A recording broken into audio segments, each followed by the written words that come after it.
안녕하세요. 수아시아니원 박인 박사 이혁주 원장입니다. 제가 오늘은요 난임 두 번째 말씀을 드리도록 하겠습니다. 여러분, 임신을 하려고 할 때 가장 먼저 우리 몸을 좀 이렇게 확인해야 될, 증상을 확인해야 될 것이 무엇이 있을까요? 예, 맞습니다. 바로 월경입니다. 월경을요 다른 말로 생리라고도 하죠. 왜 생리라고 할까요? 그거는 그만큼 여성 건강에 있어서는 이 생리가 가장 중요한 것이라고 여기기 때문에 생리라고 하는 거예요.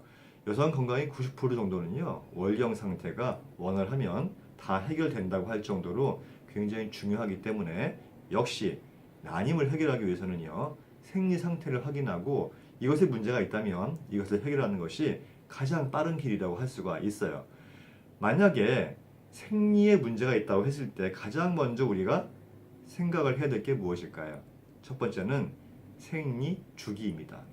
생리 주기는 보통 28일이에요. 그죠? 그래서 우리가 한 달을 단위로 했을 때는요. 한 달에 30일이니까 이틀씩 당겨지겠죠. 31일이 있는 날은 3일이 당겨지겠죠. 그래서 그렇게 주기적으로 온다면 정상이라고 할 수 있어요. 그런데 만약에 뭐 25일에 한 번씩 한다거나 또는 30일 넘어서 한 번씩 한다거나 하면은 일단은 주기를 볼 때는 문제가 있는 거예요.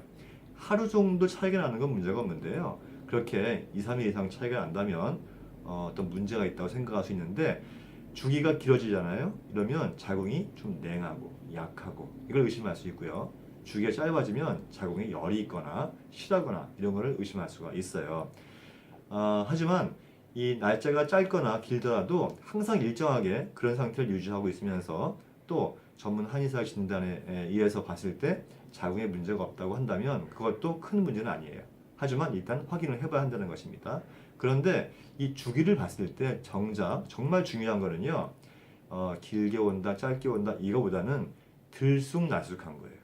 예를 들어서 한 달에 두 번 생리하다가 또 두 달에 한 번 생리하다가 이렇게, 날짜가 들쑥날쑥한 것, 이것은 조금 문제가 있는 거예요. 이것은 한의학적으로 볼 때 이 상열하한, 다시 말해서 열이 위로 오르면서 아래가 차가워지면서 오는, 그러니까 더웠다 추웠다 하는 것이죠.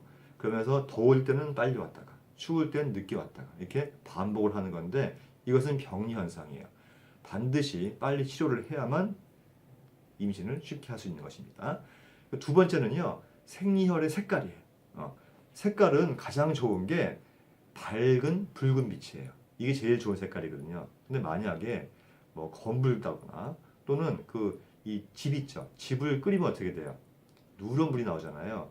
이런 물 색깔이다거나 아니면은 이 덩어리가 져서 나온다거나, 우리가 액체가 나와야잖아요. 덩어리가 져서 나온다거나 이런 문제가 발생할 때는 반드시 그 원인을 찾아서 해결을 해야 되는데요. 보통 어혈이 있다거나 담이 있다거나 또는 염증이 있다거나 또 자궁 환경이 그런 것들로 인해서 많이 안 좋아졌을 때 이런 현상이 나오기 때문에 이것을 반드시 해결을 하고 임신을 시도를 해야 건강한 임신을 할 수가 있는 것입니다. 세 번째는요, 이 생리통이에요. 생리통, 이거는 뭐 임신과 관계없이 정말 괴롭죠. 보통 이제 처음 시작을 초경 때부터 시작하는 사람들도 있어요. 얼마나 그렇겠습니까? 그래서 생리할 때만 되면은요, 완전히 경계경보예요. 온 집안 식구가 다 긴장을 합니다. 날카로워지고 예민해지니까. 그런데 이 생리통도 어느 정도가 있어요. 예를 들어서 뭐 생리 첫날 하루 정도 살짝 아팠다가 또 가라앉는다거나 이런 정도면 문제가 안 되는데요. 생리할 때부터 끝날 때까지 계속해서 아프다거나 또는 생리의 강도도 중요해요. 그냥 이 명상을 하고 좀 쉬고 하면은 이런 정도 통증은 내가 이겨낼 수 있어, 이런 정도가 아니고, 진통제를 먹지 않으면 도저히 넘길 수가 없어, 일상적인 생활이 불가능해, 이런 정도의 통증이라면 이것을 반드시 치료를 해야 돼요. 그래서 이 생리통의 원인은 심리적인 요인도 있고 육체적인 요인도 있고 또 어혈, 담, 또 혈허라는 건 피가 부족한 거예요. 뭐 이런 여러 가지 원인이 있기 때문에 그 원인이 뭔가를 밝혀서 제대로 치료를 해야 됩니다. 이 생리통이 치료가 돼야 난임을 치료할 수 있는 방법이 될 수가 있는 거예요. 그래서 이런 생리통 또는 생리주기 또 이런 생리혈 이런 것들을 다 해결을 하잖아요. 그러면 일단은 이 난임이라고 하는 거대한 산맥의 6분응선, 60%는 이미 해결을 한 것입니다. 이 정도만 해도 웬만하면 임신이 잘 돼요. 그런데 이걸 다 해결했는데도 쉽게 임신이 안 돼요. 왜 그럴까요? 예, 그 부분은 제가 다음 시간에 하나씩 설명을 드리겠습니다. 감사합니다.